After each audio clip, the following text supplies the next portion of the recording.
This house belongs to you and to every American. For 8 years, just a short chapter in the long story of our democracy, my family also had the privilege of calling the White House home. The architect who designed the White House was an Irish immigrant. Many of the laborers who built it were slaves. And on his second day living here, John Adams wrote a letter to his wife Abigail, praying that only honest and wise leaders would rule under this roof.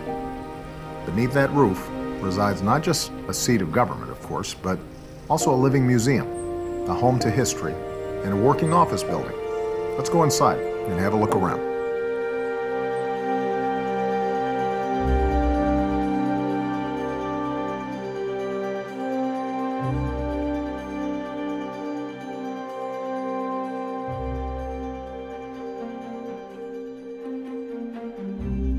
Just inside the north entrance of the White House, this is the Cross Hall.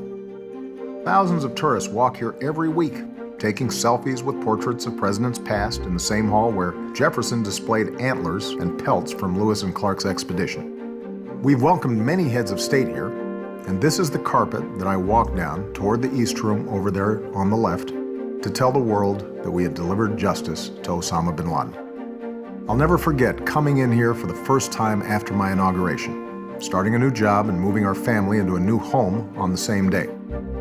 You couldn't help but feel a sense of wonder and gratitude about this place, and that never goes away. The White House is the people's house, and Michelle and I always joke, we're just renters here, and the owners are the American people and all those who've invested in creating this amazing place with so much history. And what we wanted to do was to make sure that everybody felt they had access to it, that it wasn't just the well-connected or somebody who knew a member of Congress that they could see this, that as many people as possible could come in and appreciate the place where a Lincoln or an FDR or a Reagan had made decisions that had helped to shape America. And there are a lot of artifacts here that help you appreciate, in a vivid and visceral way, the power of this place. Next door to the Oval Office is the Cabinet Room, with the Rose Garden just beyond those windows. The President sits at the center of the table, opposite the Vice President, and each Cabinet Secretary's seat is assigned according to when their department was established. Sitting in this room gives you the most diverse snapshot of the breadth of issues a President confronts on a daily basis.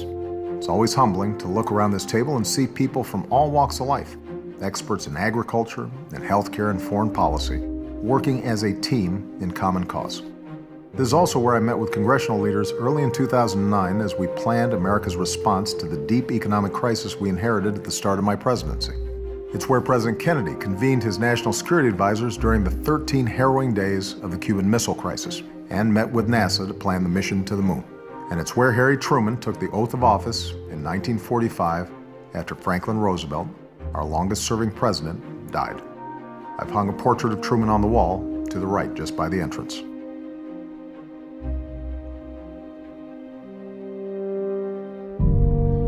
Downstairs, in the basement of the West Wing, is the Situation Room. It's actually a series of rooms with secure video conference technology that lets us communicate with generals and leaders from around the globe. Intelligence and national security officials work here 24/7. Early in his presidency, John F. Kennedy recognized that the White House needed a central information center to monitor intelligence and military missions. His successor, Lyndon Johnson, used these rooms during the Vietnam War, as did George H.W. Bush during the first Gulf War, and George W. Bush after 9/11. You might know the Situation Room best as the place where we planned the raid on bin Laden, and then watched it unfold. I'll never forget the tension of those critical hours. Back upstairs, the Roosevelt Room is the original location of the President's office in the West Wing. When Teddy Roosevelt had the West Wing built in 1902, this is where he worked. Franklin Roosevelt expanded the West Wing, including moving the Oval Office to its current location. But it was in this room that he crafted the bold proposals that became the New Deal. This is the room where my staff and I watched Congress pass the Affordable Care Act, and where I've convened community leaders and business leaders and listened to their ideas about our economy, epidemics like gun violence, and great challenges like our changing climate.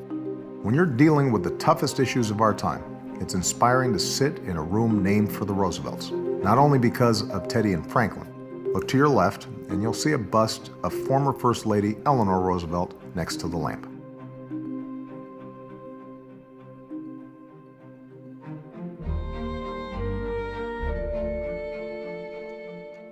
There's no question that Joe Biden will go down as the finest vice president in American history. This is his office, just down the hall.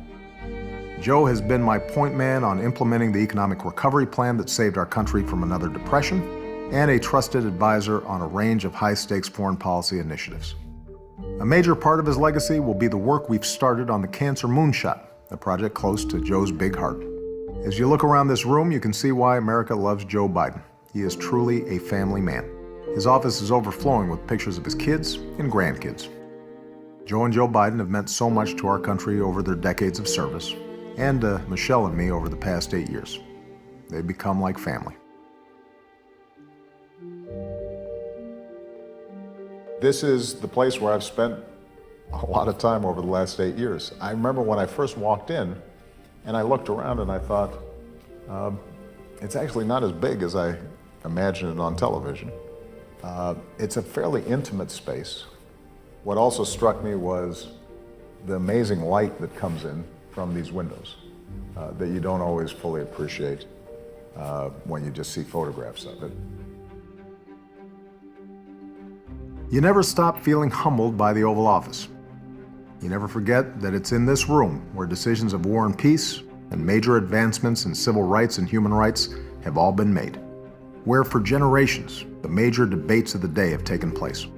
I meet with my senior staff here every single day. I've met here with leaders of Congress and of other countries. I always believed it was more important to take the long view and not to get sidetracked by minute distractions, to stay true to my values and remember why we came here. That's why when I'm sitting at the Resolute desk, I look at busts of Lincoln and Dr. King. When I look out the window, I can also see my girls' swing set.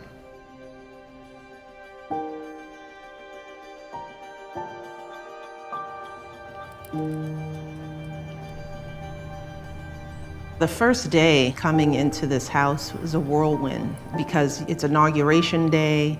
You don't get access to this house until the day that the president-elect takes the oath of office and actually becomes the president of the United States.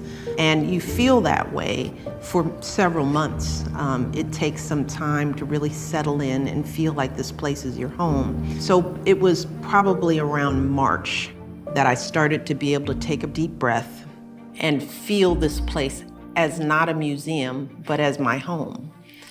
And once we sort of transcended that hurdle, it really does feel like home to us.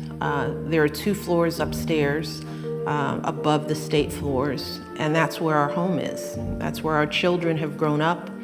Our children were very little, and Sasha was only in 2nd grade, so this is really the only home she really knows. The staff here, there are friends, there are family, there are people we will miss dearly, and they've done just an excellent job making this wonderful house that is the people's house feel like the home for every first family that walks through those doors, and we will miss it. We'll continue our visit on the state floor, the first level of the White House residence, and the traditional space for hosting public events. This is the Red Room, an elegant parlor and sitting room that has been used for small dinners, social gatherings, and even family musical recitals during the Lincoln administration. Most recently, Eleanor Roosevelt organized briefings here for women journalists who were excluded from regular press conferences.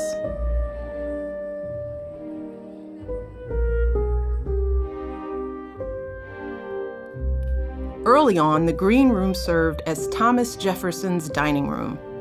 A few years later, James Madison came here to sign America's first declaration of war, which began the War of 1812 against Great Britain.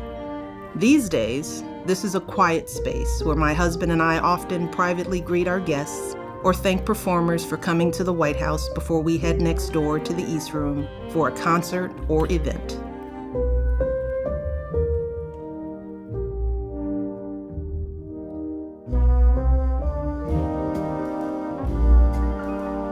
Over the years, the East Room has hosted countless state dinners, concerts, and other important moments in American history.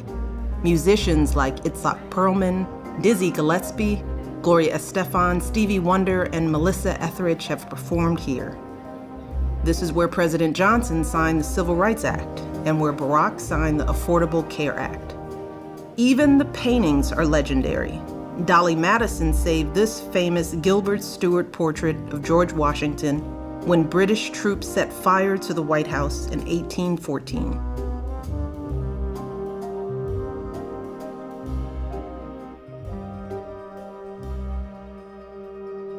On the ground floor, the Vermeer Room honors previous First Ladies who have lived in this home and blazed a trail for the rest of us. Jacqueline Kennedy's portrait remains in a place of honor in recognition of her timeless grace and tireless efforts to preserve the White House. Her efforts included securing artwork, restoring furniture, and making crucial repairs. Through her efforts, Mrs. Kennedy ensured that future generations of Americans can take pride in our nation's house.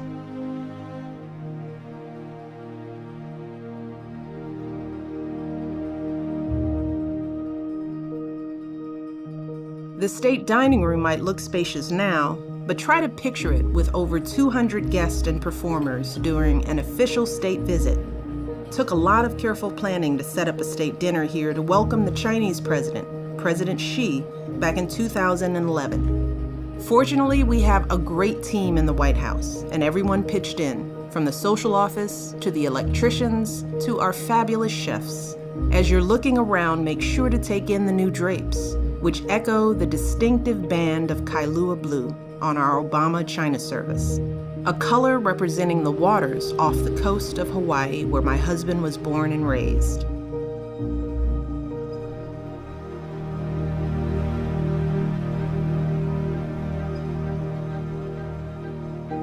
Now we're in what is known as the Old Family Dining Room. As recently as the Kennedy administration, this is where the first families would often come to eat, which meant dressing up and coming downstairs for a proper dinner. It was a formal space that didn't really lend itself to the kind of relaxed family meals we prefer in the Obama family. This room was never a part of the official White House tour. And because we wanted to broaden the tour and show more of the White House, this was the room that was primed for renovation and remodel. This is one of the few places where we're really getting to showcase modern and abstract art. And my favorite piece in the entire room is Alma Thomas's piece, Resurrection. It's a beautiful, vibrant painting that, represents hope and possibility, which is an important theme of this administration. But it's also important to me because Alma Thomas is the first female African-American artist to have her work be a part of the White House collection. So that's an exciting part of the story of this room. Inclusiveness, contemporary art, life, vibrancy, all of which I think is representative of what this administration stands for.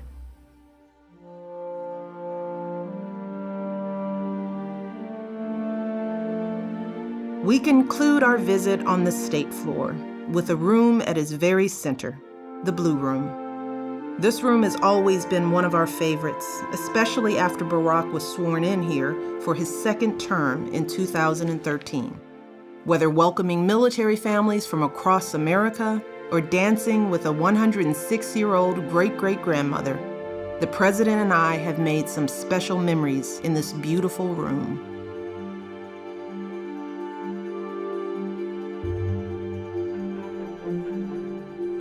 Like the blue room directly above it, you'll notice the diplomatic reception room is a big oval.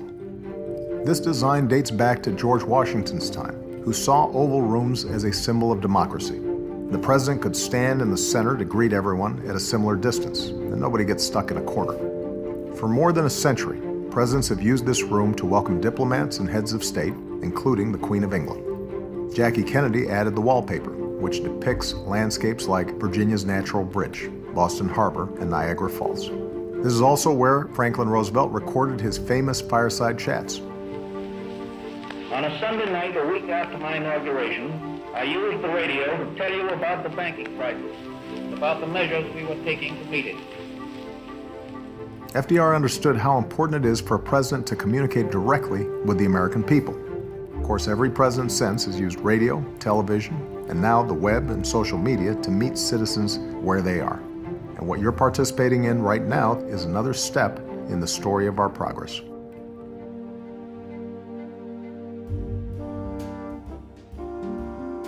I took you to the Oval Office. Now let me take you to my private office, up on the second floor of the residence. A reporter once called this room the presidential man cave. I don't know about that, but it is where I spend a lot of time at the end of the workday, going through briefing books and writing speeches, and reading 10 of the letters that I get every day from the American people. I happen to be a night owl, and this is where I work. It's called the Treaty Room. It's on this big desk, where President McKinley ended the Spanish-American War. It's also where President Kennedy signed the Nuclear Test Ban Treaty. But presidents have fun here too. Apparently, President Eisenhower liked to play bridge here, and I've watched my share of Bulls games on the big screen TV.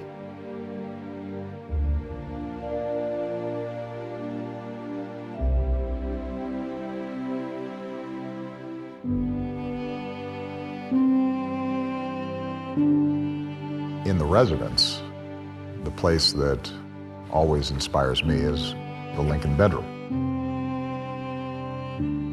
Part of what makes it special is that in the Lincoln bedroom, you have one of 5 handwritten copies of the Gettysburg Address, written by Lincoln himself as part of a war charity.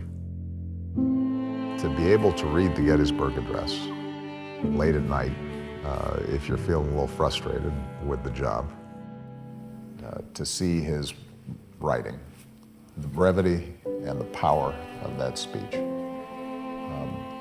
to reflect on the burdens he carried, and the awesome responsibilities and the eloquence and grace with which he responded to the most important crisis of our nation's time on this earth. That has always been something that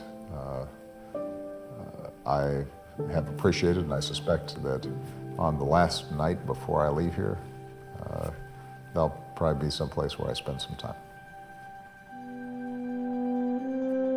It's been the privilege of my life to serve as your president and commander-in-chief. The country's changed a lot in the 8 years that we've been fortunate enough to call the White House home. And as my family moves out, by so many measures, America is a stronger, safer, better educated, and more tolerant country than we were on the day we moved in. That's not just because of what happened in these rooms. It's because of what happened in homes and schools and factories and communities and in hearts all across our great country. It's because of the resilience and resourcefulness of the American people. And that's what gives me confidence that our best days still lay ahead. Every president moves to 1600 Pennsylvania Avenue with the full awareness that it is a temporary address. In our time here, we made some great progress, great friends, and great memories. That's what I'll take with me most, the same way you carry memories of your own homes. This is where we watched our daughters grow up. This is where I watched staffers who started with me in Springfield and Sioux City, Iowa, start families of their own. This is where we got to meet talented, devoted, optimistic Americans from every corner of the country and every station in life. Because as beautiful as these buildings are, it's the people in them and the work that's done here. The triumphs and tragedies you experience over the course of your years here, that's what imbues a place with meaning.